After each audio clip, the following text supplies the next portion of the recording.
শুভ সন্ধ্যা। Share বাজারের মূল খবর ডেইলি মার্কেট আপডেটে আপনাদের স্বাগত। সূচক 94.41 পয়েন্ট বা 1.82% বেড়ে 5,273 পয়েন্টে পৌঁছেছে।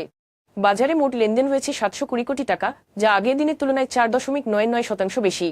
ব্যাংকিং খাতে ইসলামী ব্যাংক, সিটি ব্যাংক ও ব্র্যাক ব্যাংক, ফার্মাসিউটিক্যালস খাতে বেক্সিমকো ফার্মাসিউটিক্যালস ও স্কয়ার ফার্মাসিউটিক্যালস এবং সিমেন্ট খাতে লাফার্জ হোলসিম বাংলাদেশ বাজারকে উপরে তুলতে প্রধান ভূমিকা রাখে। খাতভিত্তিক রিটার্নের ক্ষেত্রে সব খাতেই দরবৃদ্ধি হয়েছে।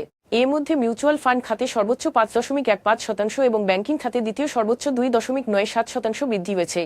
আজকের শীর্ষ 20 দরবৃদ্ধিকারী প্রতিষ্ঠানের মধ্যে 8টি মিউচুয়াল ফান্ড ছিল। Silva Pharmaceuticals, Bangladesh national insurance company এবং Apex spinning and knitting mills সর্বোচ্চ দরবৃদ্ধি করেছে। বিপরীতে people's leasing and financial services, ফারিস ফাইন্যান্স অ্যান্ড ইনভেস্টমেন্ট এবং international leasing and financial services ছিল শীর্ষ দরপতনকারী। এসব কোম্পানির ক্ষেত্রে কোনো মূল্য সংবেদনশীল তথ্য প্রকাশ করা হয়নি। শীর্ষ দুটি সংবাদ বাংলাদেশে প্রবাসী আয় রেমিট্যান্স 2026 সালের মার্চে প্রথম 30 দিনে রেকর্ড 3.62 বিলিয়ন মার্কিন ডলারে পৌঁছেছে, যা 2025 সালের একই সময়ের তুলনায় 10.7% বেশি। ঈদুল ফিতরকে সামনে রেখে প্রবাসীদের বেশি অর্থ প্রেরণের ফলে এই প্রবৃদ্ধি হয়েছে। সরকার আন্তর্জাতিক বাজারে মূল্যবৃদ্ধি সত্ত্বেও ভর্তুকি দিয়ে চলতি মাসে জ্বালানি তেলের দাম অপরিবর্তিত রাখার সিদ্ধান্ত নিয়েছে। মার্চ মাসে এজন্য 5,000 কোটি বেশি টাকা ভর্তুকি দেওয়া হয়েছে। একই সঙ্গে জ্বালানি মজুত করে কৃত্রিম সংকট সৃষ্টির বিরুদ্ধে অভিযান জোরদার করা হয়েছে।